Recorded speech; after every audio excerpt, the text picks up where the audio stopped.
Star জলসার একটি জনপ্রিয় ধারাবাহিক হলো সন্ধ্যা তারা। দুই বোনের কাহিনী নিয়ে তৈরি এই ধারাবাহিকে এখন চলছে জমজমাট মহাপর্ব। একদিন তারা সন্ধ্যার জন্য নিজের ভালোবাসার আত্মত্যাগ করেছিল। আজ সন্ধ্যা তারার জন্য নিজের ভালোবাসার মানুষকে আত্মত্যাগ দিচ্ছে। সন্ধ্যা বুঝে গেছে তারার প্রেমিক অন্য কেউ নয়, সেটা হলো তার স্বামী আকাশ নীল।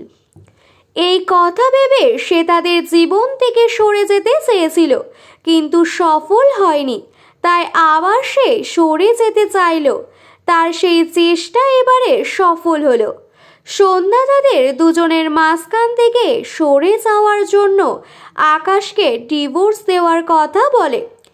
আকাশ ডিভোর্স দিতে চায় না, কিন্তু সন্ধ্যা বলে, আমাকে যদি ডিভোর্স না দাও তাহলে আমি মরব।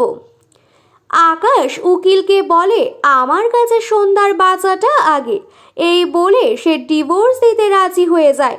এদিকে বিজয়া মাঠান তারার জন্য অন্য ছেলের খোঁজ করে।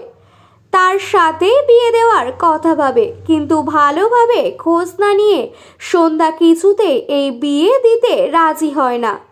আর এইসব পরিস্থিতির মাঝে এলো নতুন ধামাকাদার প্রোমো। এই প্রোমোতে দেখা যাচ্ছে হসপিটালে ভর্তি সন্ধ্যা, মাথায় ব্যান্ডেজ। তাকে দেখতে আকাশ ফুলের তোড়া নিয়ে হসপিটালে যায়। আকাশকে দেখে সন্ধ্যা বলে, আপনি কে? তখন আকাশ বলে, আমি আপনার স্বামী। এই কথা শুনে সন্ধ্যা রেগে যায় আর বলে, শক্ত কম নয়, এক চড়ে আপনার দাঁত না ভেঙেছি তাহলে আমার নামও। এই বলে থেমে যায়। তার নাম কি সে সেটাই ভুলে গেছে। তারপর মাথায় যন্ত্রণা হতে থাকে, সে কিছু মনে করতে পারে না। তারপর আকাশ বলে, ড্রামা কুইন, আপনি যতই আমাকে ভুলে যান না কেন, আমি নতুন করে আবার আপনার ভালোবাসা জিতে নেব। আপনাকে ফিরে আসতেই হবে আপনার হুলো বাবুর কাছে।